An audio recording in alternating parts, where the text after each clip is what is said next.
Fala galera, eu sou o Júnior Meirelles, do Namoro com Propósito, e olha, estou muito feliz porque hoje nós estamos chegando ao 15º dia do Desafio Loucos pela Bíblia.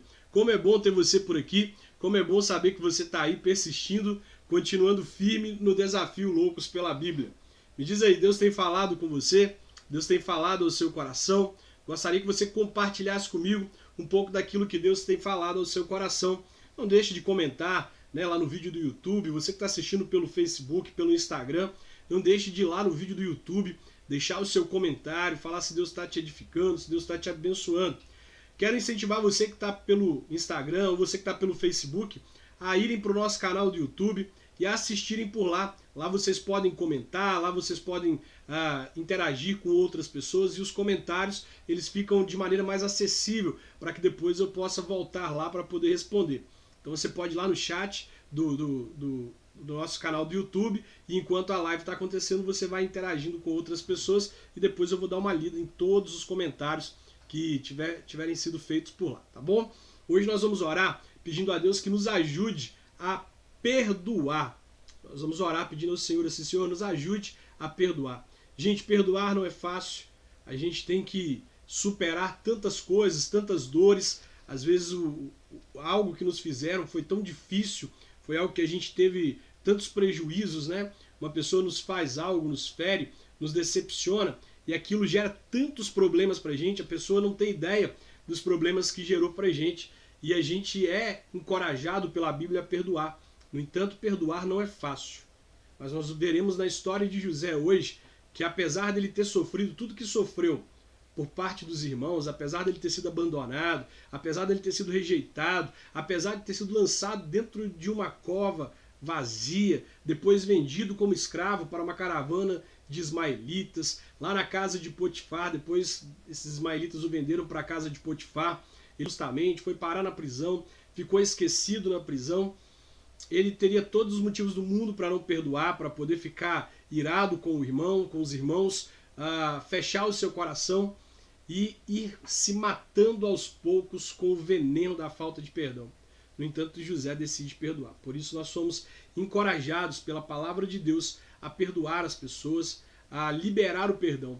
Nós fomos perdoados por Deus. Deus nos amou, Deus nos perdoou, e nós fomos amados por Deus pelo perdão de Deus, e por isso nós precisamos estender o nosso perdão às pessoas com quem a gente se relaciona, às pessoas que estão ao nosso redor.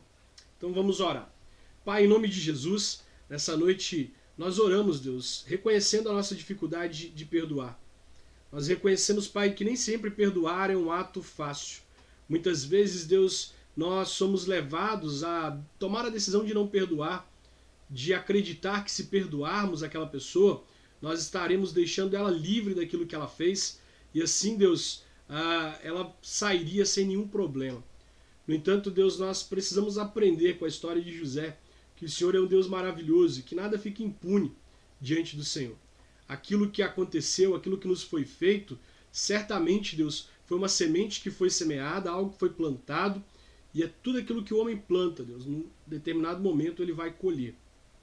O Senhor é o Deus que determinou o princípio da semeadura e da colheita, e por isso nós entregamos ao Senhor a justiça, nós entregamos nas mãos do Senhor o poder, Deus, de fazer justiça por nós. Nós não queremos machucar ninguém, não queremos nos vingar de ninguém, não queremos magoar ninguém. Nós sofremos, sentimos dificuldades para lidar com todo o sofrimento que tivemos, mas nós queremos estar em paz, e por isso pedimos ao Senhor, nos dê a capacidade de perdoar aqueles que nos feriram. Nos ensine com a história de José que o perdão sempre será a melhor escolha. É o que nós te pedimos em nome de Jesus. Amém, amém e amém. Amém, irmãos? Glória a Deus, que o Senhor nos ajude a perdoar. Hoje nós vamos ler o capítulo 44, 45 e 46 de Gênesis, tá? Ontem nós tivemos dificuldade para poder entrar ao vivo, tivemos problemas de conexão, mas nós conseguimos fazer a live do desafio de ontem à meia-noite. Ela já está salva no canal do YouTube. Se você perdeu a live de ontem, você pode assistir ela, tá? Se você está chegando hoje pela primeira vez, nós estamos lendo a Bíblia toda durante o ano de 2021. Nós vamos ler 3 capítulos por dia, e você é nosso convidado para poder participar deste desafio de leitura bíblica. Basta você pegar a sua Bíblia e acompanhar a gente. Nós vamos ler Gênesis capítulo 44, 45 e 46 hoje. Ah, mas e os outros dias que eu não li? Fique tranquilo, com o tempo você vai poder voltar, vai poder ler esses capítulos que você não leu, mas o importante é que você comece a ler agora. Nunca é tarde para começar a ler a Bíblia, tá bom? Então vamos lá. Gênesis capítulo 44. Depois disso o quê?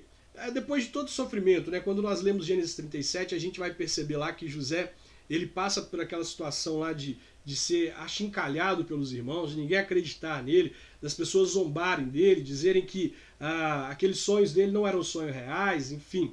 Elas fazem diversas críticas a ele, depois lançam ele lá naquela cova, depois vendem ele como escravo, depois ele vai parar na casa de Potifar, é acusado injustamente, é preso, esquecido lá dentro do cárcere, e ele acaba discernindo o significado dos sonhos do copeiro e do padeiro. O copeiro é restituído à função de servir a Faraó, e agora ele fala com o Faraó sobre José. José é tirado de dentro da prisão, é levado até a presença do rei, ele interpreta os sonhos do rei e o rei coloca ele como a segunda maior autoridade dentro do Egito. E aí o texto está dizendo assim, depois de que tudo isso aconteceu, né? Depois de toda essa situação, deixa eu ver, é 43, né? Nós vamos ler 43, obrigado pessoal. Hoje é 43, 44 e 45, beleza, isso aí. Capítulo 43. A fome continuava muito grande em Canaã. Quando as famílias de Jacó e dos seus filhos comeram todo o mantimento que tinha sido trazido do Egito, Jacó disse aos seus filhos, voltem ao Egito e comprem mais um pouco de alimento para nós. Mas Judá lembrou, aquele homem deixou bem claro que se nosso irmão não fosse junto com a gente, ele não nos receberia. Se o Senhor deixar que ele vá, nós iremos comprar mantimentos para o Senhor. Se o Senhor não deixar, não iremos. Aquele homem disse assim, eu só os receberei se vocês trouxerem o seu irmão mais novo. Jacó disse, por que vocês fizeram cair tamanha desgraça sobre mim? Por que foram dizer ao tal homem que tinham outro irmão? Eles responderam, aquele homem fez muitas perguntas a respeito de nós e da nossa família. Ele perguntou, o pai de vocês ainda está vivo? Vocês têm um irmão? Nós tivemos de responder as perguntas dele. Por acaso, poderíamos adivinhar que ele iria pedir que levássemos o nosso irmão? Então o pai de José e o pai desses homens aqui, ele fica muito incomodado com o fato de José, que até o momento eles não sabiam que era José, ter exigido que Benjamim fosse levado para o Egito, né? O pai de José, ele fica aqui com um conflito na cabeça. Eu já perdi o meu filho, meu primeiro filho com Raquel, e agora eu posso perder o meu único filho com Raquel, que agora é Benjamim, né? Ele acreditava que José estava morto e por isso havia um conflito na mente dele. Ele não queria permitir que Benjamim fosse com medo de perder Benjamim, né? Verso 7, aliás, verso 8. Aí Judá disse ao pai, deixe o rapaz por minha conta. Nós partiremos agora mesmo e assim ninguém morrerá. Nem nós, nem o Senhor, nem os nossos filhinhos. A preocupação de Judá aqui é a seguinte, está faltando comida, pai. Nós estamos passando fome. A comida que nós fomos buscar no Egito acabou. E se nós não formos buscar esse alimento, não é só Benjamim que pode morrer no caminho. Todos nós morreremos se nós não formos buscar esse alimento. O Senhor vai morrer, Benjamim vai morrer, nós vamos morrer e os nossos filhos vão morrer. Então Judá aqui ele toma a posição de um sacerdote dentro do lar dele para poder dizer assim, nós estamos cometendo um erro de ficar parados aqui esperando que alguma coisa aconteça. Nós precisamos agir antes que todos nós morramos, né? Essa é bem a interpretação de Judá sobre o assunto. E ele propõe ser o responsável por cuidar de Benjamim, né, durante essa viagem. No verso 10 diz, se não tivéssemos demorado tanto, já teríamos ido e voltado 2 vezes. Preste atenção aqui. Eles estão conversando depois que terminou a comida, depois que o alimento todo que foi comprado no Egito acabou, que Jacó decide buscar mais mantimento. Só que tem uma coisa, havia um irmão deles lá no Egito, chamado Simeão. Olha só que situação. Simeão estava abandonado no Egito, estava lá no Egito enquanto eles comiam, enquanto eles continuavam a vida deles, e só quando a fome apertou eles lembraram de Simeão.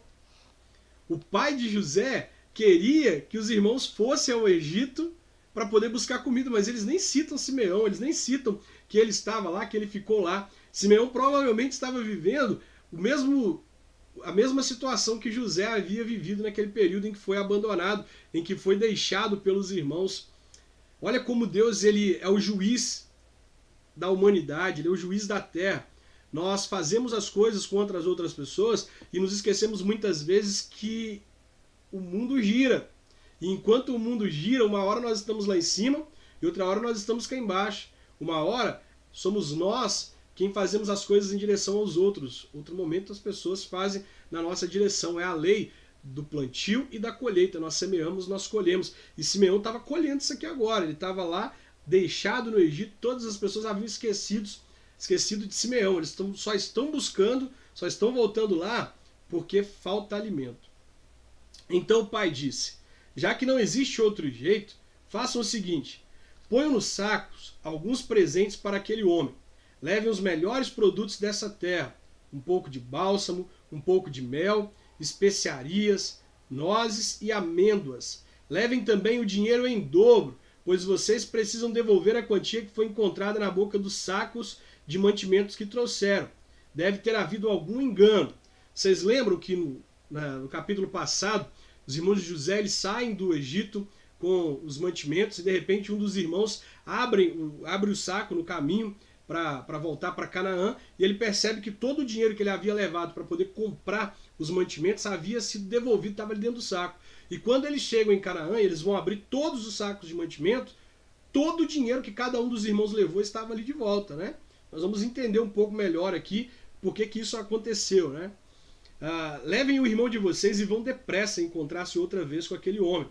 Que o Deus Todo-Poderoso faça com que ele tenha pena de vocês e deixe que o seu outro irmão Benjamim volte para casa. Quanto a mim, se tenho de perder os meus filhos, o que é que eu posso fazer? Agora o destino dos irmãos de José está na mão dele.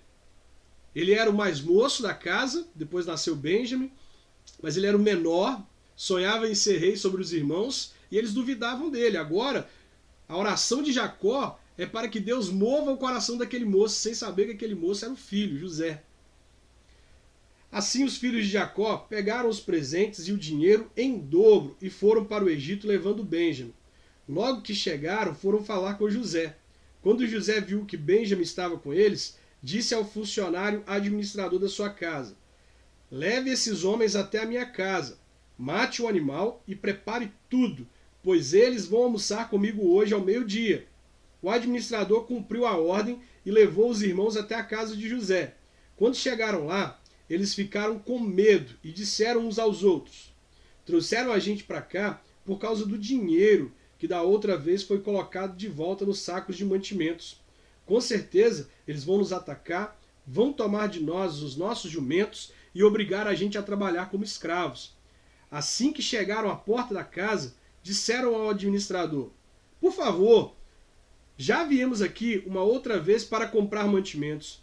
Porém, quando chegamos ao lugar onde íamos passar a noite, abrimos os sacos de mantimentos e na boca dos sacos de cada um encontramos o dinheiro, sem faltar nada. Trouxemos esse dinheiro de volta e também temos mais dinheiro aqui para comprar mantimentos. Nós não sabemos quem colocou o dinheiro nos sacos de mantimentos. Aí o administrador respondeu: fiquem tranquilos, não tenham medo.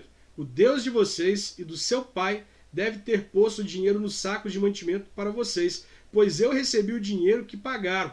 O administrador trouxe Simeão ao lugar onde eles estavam. Então só agora, só nesse momento em que eles estão todos reunidos ali, só depois deles terem ido para a casa de José para poder almoçar, que Simeão se junta a eles. Tente imaginar o coração desse cara. O coração dele certamente estava um tumulto, uma tempestade ali, porque ele conhecia os irmãos. Ele sabia que se fosse pelos irmãos ele estaria abandonado. Afinal, os mesmos irmãos que disseram que voltariam para buscá-lo foram os irmãos que jogaram o irmão mais novo dentro de uma cova e que venderam o irmão. Só agora é que ele tem a convicção de que, nossa, até que enfim eles voltaram. Eu imagino o coração desse cara. Depois os levou para dentro da casa, deu água para lavarem os pés e também deu de comer aos jumentos. Os irmãos prepararam os presentes que iam entregar a José quando ele viesse ao meio-dia, pois já sabiam que iam almoçar ali.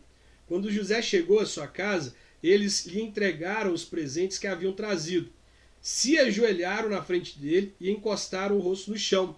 Então, pela segunda vez, o sonho de José se realiza, né? Pela segunda vez, aqueles irmãos dele, a quem ele havia dito lá no capítulo 37, verso 5, que ele tinha tido um sonho, que estava no campo com os irmãos armando feixes de trigo, e de repente os feixes de trigo dos irmãos haviam se prostrado diante dele. Os irmãos ficaram com raiva, porque o sonho de José significava que um dia ele seria autoridade sobre os irmãos e que os irmãos teriam que se ajoelhar diante dele. Mais uma vez os irmãos se ajoelham diante de José e encostam o rosto no chão. José perguntou como iam passando e depois disse: "E como vai o pai de vocês? Aquele velho de quem me falaram, ele ainda vive?" Eles responderam: "O seu humilde criado, o nosso pai, ainda está vivo e vai passando bem." José olhou em volta e viu que Benjamim, o seu irmão por parte de pai e mãe, e disse: "É esse o irmão mais moço de vocês, de quem me falaram? Que Deus o abençoe, meu filho." Ao ver o seu irmão, José ficou tão emocionado que teve vontade de chorar. Então ele foi para o seu quarto e ali chorou. Quando conseguiu se controlar, lavou o rosto e saiu dali e disse: "Sirvam o almoço." Tente imaginar você na situação de José. Você sabe quem são aqueles homens, mas eles não sabem quem é você. Você sabe que foram eles que te lançaram na cova, que te venderam, que são os causadores de todo o problema que você está vivendo até aquele momento. Tente imaginar o coração dele. Ele sai daquele lugar e chora. Ele sai do lugar ali onde ele estava para almoçar com os irmãos e chora. Depois ele pede para servir o almoço. Serviram o almoço a José numa mesa e a seus irmãos em outra. E havia ainda outra mesa para os egípcios que estavam ali, pois estes, por motivos religiosos, eram proibidos de comer junto com os israelitas. Os irmãos se sentaram de frente para José. Eles foram colocados por ordem de idade, desde o mais velho até o mais moço. Quando viram isso, eles começaram a olhar uns para os outros muito admirados. Então José está dando aqui vários indícios aqui de que conhecia aquela família, né? Você percebe que quando Jacó fala assim: "Por que vocês foram falar que vocês têm outro irmão?" Aí Judá diz assim: "Poxa, pai, ele fez perguntas a respeito da nossa família, perguntou se o nosso pai era vivo, perguntou se nós tínhamos outro irmão, parecia até que nos conhecia." E agora aqui, mais uma vez, José coloca os irmãos ali sentados naquela mesa, todos eles por ordem de idade, né? E eles olham para o outro e ficam assustados. Como é que isso aconteceu? Quanta coincidência, né? Eles pensavam. Serviram a eles da mesma comida que foi servida a José e deram a Benjamim 5 vezes mais comida do que aos outros. E eles beberam com José até ficarem alegres. Ficaram bem grogues, mesmo chapados ali, de tanto que eles beberam. É o que o texto está dizendo. Capítulo 44. Depois disso, depois de toda essa situação, depois do que eu narrei, depois de terem almoçado juntos ali, José deu ao administrador da sua casa a seguinte ordem: "Encha de mantimento os sacos que esses homens trouxeram, o quanto puderem carregar, e ponha na boca do saco o dinheiro que cada um trouxe. E na boca do saco de mantimentos que pertence ao irmão mais moço, ponha o meu copo de prata, junto com o dinheiro que ele pagou pelo mantimento." O administrador fez como José havia mandado. De manhã, bem cedo, os irmãos de José saíram de viagem com seus jumentos. Quando eles tinham saído da cidade, mas ainda não estavam longe, José deu ao seu administrador uma ordem: "Vá depressa atrás daqueles homens, e quando os alcançar, diga o seguinte: por que vocês pagaram o bem com o mal? Por que roubaram o copo de prata do meu patrão? Ele usa esse copo para beber e para adivinhar as coisas. Vocês cometeram um crime." Esse adivinhar as coisas aqui, não é que José adivinhava as coisas. É que os egípcios acreditavam que ele adivinhava as coisas por causa do dom dele de discernir sonhos, de interpretar sonhos, né? Então, como era um costume entre ali os egípcios, esse negócio de usar os copos para poder adivinhar, eles colocavam ali o vinho, ou às vezes colocavam um líquido especial para eles usar como um tipo de magia, né? Eles acreditavam que José também de alguma forma fazia a mesma coisa. Vocês cometeram um crime, o empregado disse. Quando o administrador os alcançou, disse o que José havia ordenado. Eles responderam: por que o senhor está falando desse jeito? Nós não seríamos capazes de fazer uma coisa dessa. Nós trouxemos de volta do país de Canaã o dinheiro que encontramos na boca dos sacos de mantimento de cada um de nós. Então por que iremos roubar prata ou ouro da casa do seu patrão? Se o senhor encontrar o copo com algum de nós, ele será morto e nós ficaremos seus escravos. Gente, aqui está uma questão muito séria. O risco da gente ser precipitado ao falar. O risco da gente falar sem pensar no que a gente vai falar. No calor do momento, né? Quantas vezes a gente está vivendo uma situação, uma turbulência, um problema, e a gente fala sem pensar nas consequências daquilo que a gente fala, né? Eles estão dizendo aqui que se o copo de prata fosse encontrado ali entre os mantimentos, no saco de algum deles, quem estivesse com o saco deveria morrer. O que eles não sabiam é que José havia colocado aquele objeto dentro do saco de mantimento de Benjamim. Então nós precisamos ter cuidado com o que nós vamos falar. Nós vamos ver mais para frente que houve um momento nas Escrituras que um homem ganhou uma guerra e ele havia feito uma promessa para Deus, que se ele ganhasse uma batalha, se não me engano era Jabes, a oração, se não me engano era Jabes mesmo, se ele ganhasse uma batalha, ele sacrificaria a primeira pessoa que ele encontrasse na volta para casa. E quem foi a primeira pessoa que ele encontrou? Ele encontrou a sua filha, que ainda era moça, ainda nem havia se casado. E aqui esses irmãos estão colocando em risco a vida de Benjamim por se precipitarem e falarem uma baboseira dessa. A gente nunca deve fazer esse tipo de coisa. Situações delicadas, complicadas, a gente deve ter sabedoria para lidar com elas para que a gente não cause um problema ainda maior, né? O administrador disse: concordo com vocês, mas só aquele com quem estiver o copo é que será meu escravo. Os outros poderão ir embora. Então eles puseram depressa os sacos de mantimentos no chão e cada um abriu o seu. O administrador de José procurou em cada saco de mantimentos, começando pelo do mais velho até o do mais moço, e o copo foi encontrado na boca do saco de mantimentos de Benjamim. Aí agora que eles percebem que se precipitaram, né? Poxa, falar uma coisa como essa, colocar em risco a vida das pessoas que estão ali naquela viagem, né? Naquela caravana. Então os irmãos rasgaram as suas roupas em sinal de tristeza. Colocaram de novo as cargas em cima dos jumentos e voltaram para a cidade. Quando Judá e os seus irmãos chegaram à casa de José, ele ainda estava ali. Eles se ajoelharam na frente dele e encostaram o rosto no chão. Então não foi só uma vez que esses homens eles se ajoelham e colocam o rosto no chão diante de José. Pela terceira vez isso acontece. Aí José perguntou: por que foi que vocês fizeram isso? Vocês não sabiam que um homem como eu é capaz de adivinhar as coisas? Judá respondeu: Senhor, o que podemos falar ou responder? Como podemos provar que somos inocentes? Deus descobriu o nosso pecado. Aqui estamos, e somos todos seus escravos. Nós e aquele com quem estava o copo. José disse: de jeito nenhum. Eu nunca faria uma coisa dessa. Só aquele que estava com o meu copo é que será meu escravo. Os outros podem voltar em paz para a casa do pai. Então Judá chegou perto de José e disse: Senhor, me dê licença para lhe falar com franqueza. Não fique aborrecido comigo, pois o Senhor é como se fosse o próprio rei. Olha só, olha que coisa tremenda. O irmão dizendo para José: o Senhor é como se fosse o próprio rei. Reconhecendo a autoridade e o poder de José aqui nesse capítulo, nesse versículo, né? O Senhor perguntou: vocês têm pai ou outro irmão? Nós respondemos assim: temos pai já velho e um irmão mais moço que nasceu quando nosso pai já estava velho. O irmão do rapazinho morreu. Agora ele é o único filho da sua mãe que está vivo e o seu pai o ama muito. Aí o Senhor nos disse para trazer o rapazinho porque desejava vê-lo. Nós respondemos que ele não podia deixar o seu pai, pois se o deixasse, o seu pai morreria.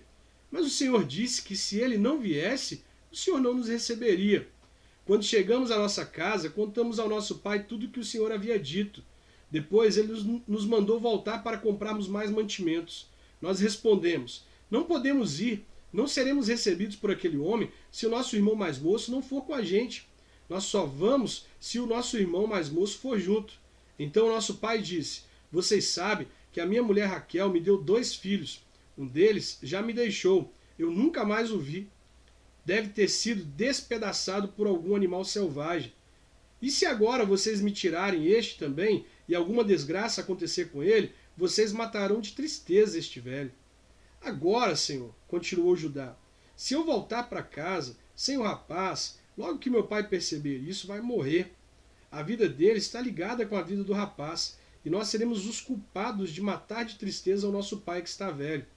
E tem mais, eu garanti ao meu pai que seria responsável pelo rapaz. Eu disse assim: se eu não lhe trouxer o rapaz de volta, serei culpado diante do Senhor pelo resto da vida. Por isso, agora eu peço ao Senhor que me deixe ficar aqui como seu escravo em lugar do rapaz, e permita que ele volte com seus irmãos. Como posso voltar para casa se o rapaz não for comigo? Eu não quero ver essa desgraça cair sobre o meu pai. Capítulo 45.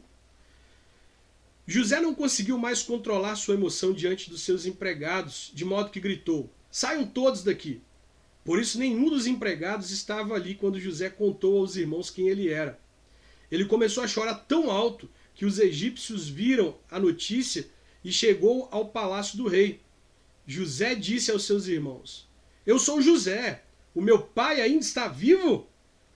Quando os irmãos ouviram isso, ficaram assustados que não puderam responder nada. E José disse: cheguem mais perto de mim, por favor. Eles chegaram e ele continuou: eu sou o irmão de vocês, José, aquele que vocês venderam a fim de ser trazido para o Egito. Agora, não fiquem tristes nem aborrecidos com vocês mesmos por terem me vendido a fim de ser trazido para cá. Foi para salvar vidas que Deus me enviou na frente de vocês. Gente, que coisa tremenda. Olha que grifa aí na sua Bíblia essa passagem, esse texto. Foi para salvar vidas que Deus me enviou na frente de vocês. O que José está dizendo? José está dizendo assim: eu encontrei um propósito no meu sofrimento. Mesmo o meu sofrimento, mesmo a minha dor, mesmo a minha dificuldade, ela não aconteceu sem um propósito. José está dizendo para os irmãos aqui: todas as coisas cooperam para o bem daqueles que amam a Deus. E Deus me ama tanto que Ele me mandou para este lugar para preparar caminho para vocês. Se Deus não tivesse me mandado para o Egito, ainda que pela situação mais complicada, que foi por meio de vocês terem me jogado dentro da cova, me vendido como escravos, se isso não tivesse acontecido, eu não poderia salvar a vida de tantas pessoas como eu estou fazendo agora. Todo o Egito pereceria e todas as pessoas do mundo pereceriam, porque só nós temos comida o suficiente para abastecer a nós e ao mundo. José encontra um propósito para o sofrimento dele. Olha, não adianta ficar lamentando o que você está sofrendo, não adianta ficar triste porque o sofrimento te abateu, o dia mal chegou.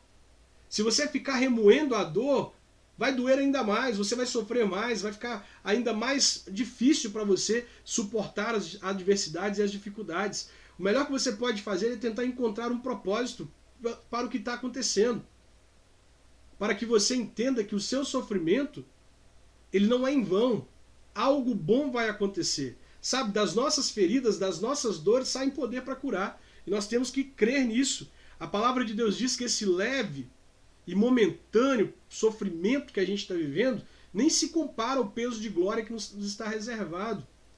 O sofrimento vai passar e nós viveremos tempos bons, mas até que os tempos bons não cheguem, a gente precisa encontrar um propósito para o nosso sofrimento, para que a gente não sofra por sofrer, para que a gente não precise sofrer novamente para aprender a lição daquele sofrimento. Enquanto a gente não aprende a lição, a gente continua sofrendo. Portanto, é importante aprender a lição para que o sofrimento ele passe, ele só seja uma lição aprendida e não uma lição a ser repetida. Verso 6. Já houve 2 anos de fome no mundo e ainda haverá mais 5 anos em que ninguém vai preparar a terra nem colher. Deus me enviou na frente de vocês a fim de que Ele, de um modo maravilhoso, salvasse a vida de vocês aqui neste país e garantisse que teriam descendentes. Portanto, não foram vocês que me mandaram para cá, mas foi Deus. Ele me pôs como mais alto ministro do rei. Eu tomo conta do palácio dele e sou governador de todo o Egito. Gente, a gente precisa aprender com José a ter esse discernimento. Deus é soberano, Ele é poderoso, Ele está acima de todos. Nada acontece sem a permissão de Deus. Você percebe que até mesmo o diabo, para poder tocar na vida de Jó, ele teve que ir a Deus pedir permissão para Deus. Ele jamais poderia tocar na vida de Jó sem ter recebido permissão. Nada nos acontece por acaso. Nada acontece na nossa vida sem um motivo, sem um propósito. E José está dizendo aqui, não foram vocês que me mandaram para cá. Não foi o diabo que me mandou para cá. Não foi Potifar ou a mulher dele que me mandou para a cadeia. Não foi o copeiro que me esqueceu lá. Foi Deus que fez tudo isso acontecer. E à medida em que tudo isso acontecia, Deus me preparava, Deus me moldava. Deus me preparava para viver tudo que Ele tinha reservado para mim. Portanto, eu não culpo vocês. Meu coração não está cheio de mágoas, porque não foram vocês que fizeram. Vocês foram instrumentos para cumprir a vontade de Deus. Coisa tremenda, né? Nada acontece na nossa vida que não seja vontade de Deus. Tudo que acontece na nossa vida há um propósito. E Deus está por trás disso. Então para de ficar culpando as pessoas, brigando com as pessoas, tendo dificuldade de perdoar as pessoas. Entenda, é Deus que está por trás de cada acontecimento da nossa vida. Verso 9. Agora voltem depressa para casa e digam ao meu pai. O tempo todo ele falava, né? O seu pai, aquele velho, o seu pai ainda é vivo, o pai de vocês ainda é vivo. Aí agora ele diz, voltem e digam ao meu pai que seu filho José manda lhe dizer o seguinte: Deus me fez governador de todo o Egito. Venha ver logo, não demore. Pai, vem ver os meus sonhos. Vem ver no que deu os meus sonhos. Deus cumpriu o sonho que ele havia colocado no meu coração. O Senhor morará na região de Gosém, e assim ficará perto de mim. O Senhor, os seus filhos, os seus netos, as suas ovelhas, as suas cabras, o seu gado e tudo que é seu. A fome ainda vai durar mais 5 anos, e em Gosém eu darei mantimentos ao Senhor, à sua família e aos seus animais. Assim não lhes faltará nada. José continuou, todos vocês e Benjamim, o meu irmão, podem ver que sou eu mesmo, José, quem está falando. Contem ao meu pai como sou poderoso aqui no Egito. Contem tudo o que têm visto. Vão depressa e tragam meu pai para cá. José abraçou seus irmãos. José abraçou seu irmão Benjamim e começou a chorar. E abraçado com José, Benjamim também chorou. Então, ainda chorando, José abraçou e beijou cada um dos seus irmãos. Depois disso, os irmãos começaram a falar com ele. A notícia de que os irmãos de José tinham vindo chegou até o palácio do rei do Egito, e ele e os seus servidores ficaram contentes com isso. O rei disse a José, diga aos seus irmãos que carreguem os animais e voltem para a terra de Canaã, e me tragam o pai deles e a família deles. Eu lhes darei as melhores terras que há no Egito, e eles comerão o que este país produz de melhor. Que os seus irmãos levem daqui do Egito carretas para trazerem as mulheres, as crianças pequenas e também o pai deles. E não se preocupem por deixarem para trás as coisas que têm, pois o melhor que há na terra do Egito será deles. Meu Deus, que coisa tremenda. Os filhos de Jacó fizeram isso. José lhes deu carretas, como o rei havia mandado, e mantimento para a viagem. Também lhes deu roupas novas, mas Benjamim deu 300 barras de prata e 5 mudas de roupa. Para o pai, José mandou 10 jumentos, carregados das melhores coisas do Egito, e 10 jumentos carregados de trigo, pão e outros mantimentos para a viagem. Os irmãos se despediram, e na hora de partir, José aconselhou, não briguem pelo caminho. Eles saíram do Egito, e quando chegaram a Canaã, foram à casa de Jacó, seu pai. Então disseram, José está vivo! Ele é o governador de todo o Egito. Jacó quase desmaiou e não podia acreditar. Porém, quando lhe contaram tudo o que José tinha dito e quando viu as carretas que havia mandado para levá-lo para o Egito, Jacó ficou muito animado e disse, já chega, o meu filho José ainda está vivo, quero vê-lo antes de morrer. Lindo, né? Coisa maravilhosa, né? Você perceber aqui toda a trama, toda a situação, todo o sofrimento que José passou durante esse tempo e certamente o sofrimento de Jacó ali por não estar perto do filho a quem ele amava.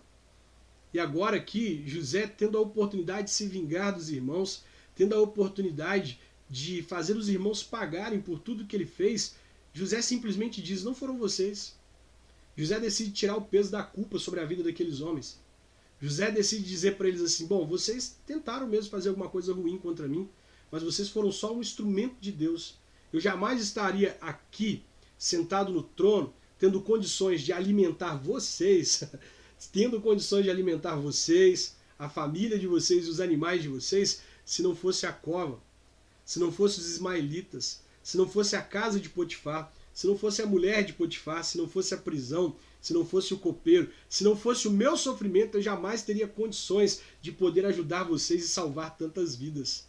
Há um propósito para o meu sofrimento, há um propósito para o seu sofrimento. Libere perdão. Minha palavra para você hoje é perdoe quem te feriu, perdoe quem te machucou.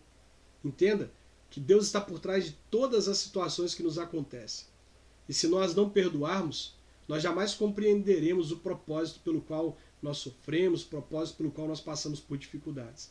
José só pôde compreender o propósito dele ter passado por tudo aquilo porque ele estava com o coração leve, porque não havia mágoa, não havia ódio, não havia dor. Ele sentia tristeza por tudo que aconteceu, mas ele entendia que era a mão do Eterno que estava sobre a vida dele e que aquilo estava acontecendo por um propósito. E agora ele consegue enxergar qual era o propósito. Agora ele consegue dizer, Deus me trouxe até este lugar para salvar muitas vidas. Maravilhoso, né? Muito bom. Pessoal, espero que vocês tenham sido edificados com a leitura bíblica de hoje. Amanhã nós estaremos ao vivo para a gente ler Gênesis capítulo 46, 47 e 48. Eu quero convidar vocês para poder participar do nosso curso. Nós começamos o curso Maiores Inimigos do Namoro. A primeira aula do curso Maiores Inimigos do Namoro já está disponível. Basta você ir lá no nosso perfil do Instagram, ir no nosso Stories e procurar a imagem que fala do curso. Quando você encontrar essa imagem, desliza para cima que você vai poder ir para a primeira aula do curso Maiores Inimigos do Namoro. Lá nessa aula eu vou falar com você o que é o curso, como você pode participar e já vou revelar quais são os inimigos do namoro para você ir pensando se por acaso você não está lidando com algum desses inimigos no seu relacionamento. Não deixe de participar do curso Maiores Inimigos do Namoro, eu tenho certeza que Deus vai abençoar a sua vida. A nossa live acontece pontualmente às 22 horas. Todos os dias, às 22 horas, nós estamos ao vivo para começar a nossa live. Se você quer ser lembrado das nossas lives, basta você assinar o nosso canal no YouTube, tá? Sempre que nós estamos ao vivo, lá no nosso canal do YouTube, as pessoas são notificadas que nós estamos lá. Então vai lá no canal do YouTube, siga o nosso canal, inscreva-se, ative o sininho, para que você não perca nenhuma das nossas lives, tá bom? Deus abençoe a vida de vocês, um forte abraço, boa noite e até amanhã com a ajuda de Deus. Valeu!